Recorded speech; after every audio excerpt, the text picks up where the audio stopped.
Diana buat hal. Aiman tak tahu ada orang hantar gambar tak senonoh dekat Aiman. Gambar tak senonoh macam mana ni? Dia pakai seksi ke? Kan. Macam mana nak cakap? Gambar bogel dia. Aiman tak tahulah apa kenapa dia sanggup buat macam ni kat Aiman. Tak. I tak faham. Kenapa dia ambil gambar macam tu? Ada orang bayar dia ke? Itulah Aiman tak tahu. Aiman nak balik KL nak jumpa dengan dia sendiri. So, untuk apa you nak balik KL? Supaya dia boleh nafikan?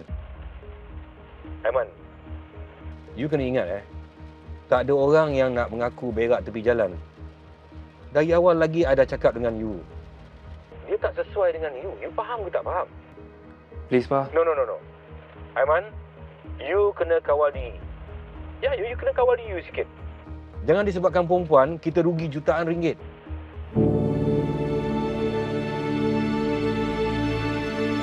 Babe, jangan. Tanya Firzan dulu. Tanya apa lagi? Aiman dah nampaklah gambar tu. Dah tak perlu suruh apa-apa lagi lah.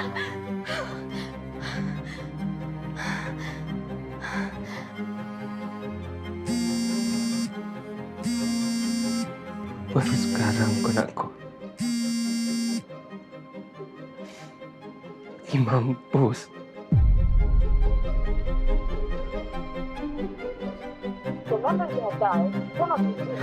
Oh, dia tak jawab.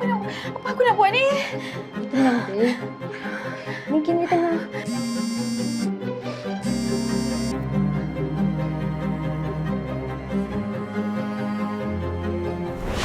Jangan ambil hati high je kan.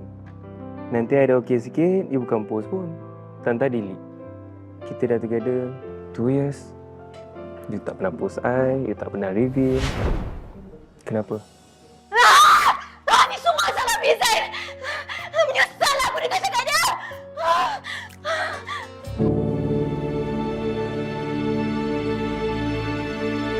You pergi mana semalam? 1 hari I call you tak dapat. Maknanya apa? Kalau you call I tak dapat, I sibuk. Okay? You sibuk apa? You tahu tak I stress sangat semalam. Firdaus buat hal dah pandai melawan cakap I. You kau buat apa tu? You sakit ke? Buat kuat. I serius, okay? Okey. Yang ni apa benda yang Firdaus lawan pasal apa? Tak, sekarang ni you sakit. Sebab tu you hilang semalam. Tak adalah. Ni... Tak. Firdaus ni kenapa ni? Cuba cerita. Semalam dia marah I sebab I tak nak bagi tahu siapa bapak dia. So sekarang I minta tolong you tolong cakap dengan dia. Mungkin dengan you dia lembut hati. Okey. Nanti I cakap dengan dia. Nanti I nasihatkan dia.